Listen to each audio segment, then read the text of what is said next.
Hey guys, and welcome to our channel. I'm Jana Mustafa, and today I'm going to be speaking about classical conditioning.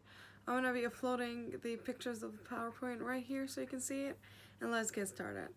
First off, we have three learning objectives that we need to focus on in this lesson. The first objective is learning the basic principles of classical conditioning. The second objective is learning about Pavlov's experiments of classical conditioning. And the third objective is learning about the applications of classical conditioning. So what is conditioning? Conditioning is a type of learning that involves stimulus-response reactions. An example is when your mouth waters to food you especially like. In particular, your reaction demonstrates a type of conditioning known as classical conditioning. Classical conditioning is a simple form of learning in which one stimulus, in this case the thought of the food, calls forth the response, your mouth watering, that is usually called forth by another stimulus, the actual food. This occurs when the two stimuli have been associated with each other. Let's get on with the experiments that let us get to know about classical conditioning. This experiment is called Pavlov's dogs. Pavlov dogs is a research experiment that was one of the earliest findings about classical conditioning. Russian psychologist Ivan Pavlov discovered that dogs too learn to associate one thing with another when food is involved. Pavlov was studying salivation in dogs. He knew that dogs would salivate if meat was placed on their tongues because saliva aids in the eating and digestion of meat. In other words, meat on the tongue is a stimulus for production of saliva. Pavlov discovered that the dogs do not always wait until they have received meat to start salivating. For example, they salivated in response to the clinking of food trays brought into the laboratory. Why? Because the dogs had learned from experience that this event, the clinking of the trays, meant that food was coming. Pavlov predicted that dogs learned to salivate in response to any stimulus that signaled meat. So he set out to show that he could train dogs to salivate in response to any stimulus he chose. Pavlov strapped the dogs into harnesses and used a ringing bell as a stimulus.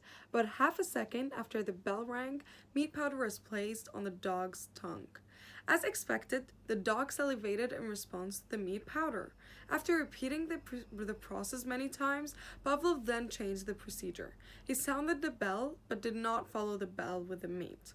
The dog salivated anyway. They had learned to salivate in response to the bell. This demonstrates classical conditioning.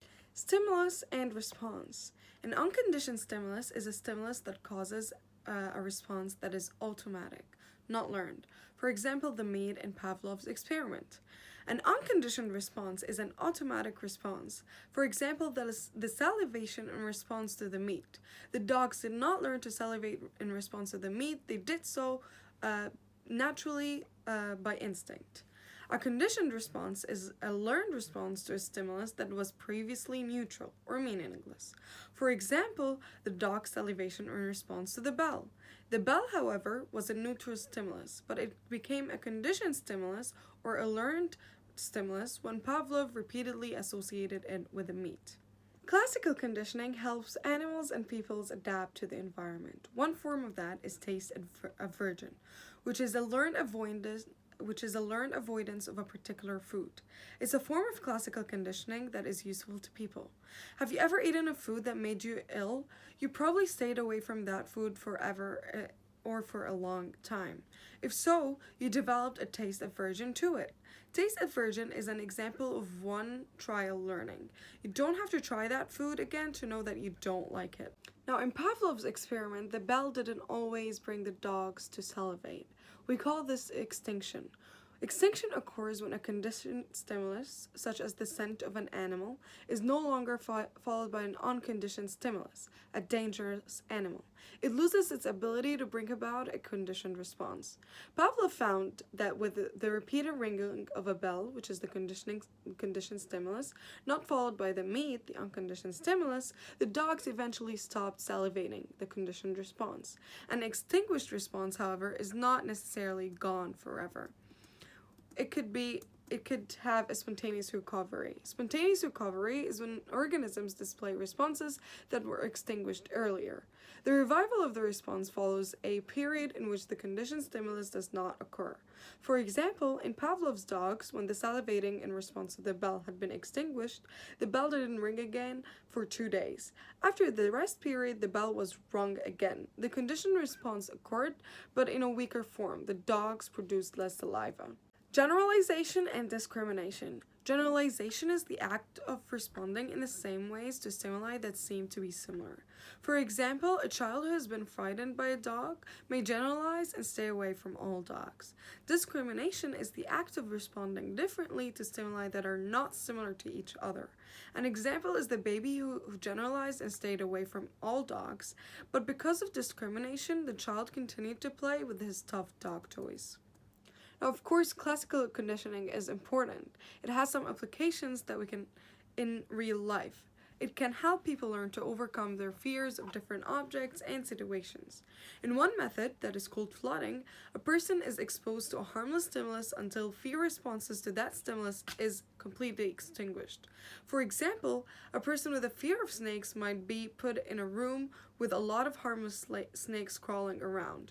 Although flooding is usually effective, it is quite unpleasant. For this reason, psychologists prefer to use a different method. This different method is called systematic desensitization. With systematic desensitization, people are taught relaxation techniques, and then while they are relaxed, they are exposed gradually to the stimulus they fear. Although systematic desensitization usually takes longer to work than flooding, it is not as unpleasant for the person experiencing it. Another form of application for classical conditioning is counter-conditioning. In counter-conditioning, a pleasant stimulus is paired repeatedly with a fearful one, counteracting that fear. For example, a child is afraid of rabbits, so his parents gradually brought a rabbit to him as they fed him candy and cookies. The child seemed nervous about the rabbit, but he continued to eat his treats. Gradually, the rabbit was brought even closer, and eventually, the child ate his treats and petted the rabbit at the same time. Apparently, his pleasure at eating the sweets canceled out his fear of rabbits. So now, as I've explained about classical conditioning, I have an essential question for you guys to think about. How might classical conditioning help people or animals adapt to the environment? And also, I have a homework for you guys. I want you to try through principles of classical conditioning or the methods that I've just talked about, like flooding, systematic desensitization, or counter-conditioning, to overcome certain fears you have. Small fears, for example, fear of darkness or an animal or some small fear that you have. I want you to record what you did and if this method helped you. Thank you guys so much for watching. Don't forget to subscribe to our channel and click on the notification bell to get notified when we post a new video. Also, don't forget to like this video and comment down below what did you learn from that video.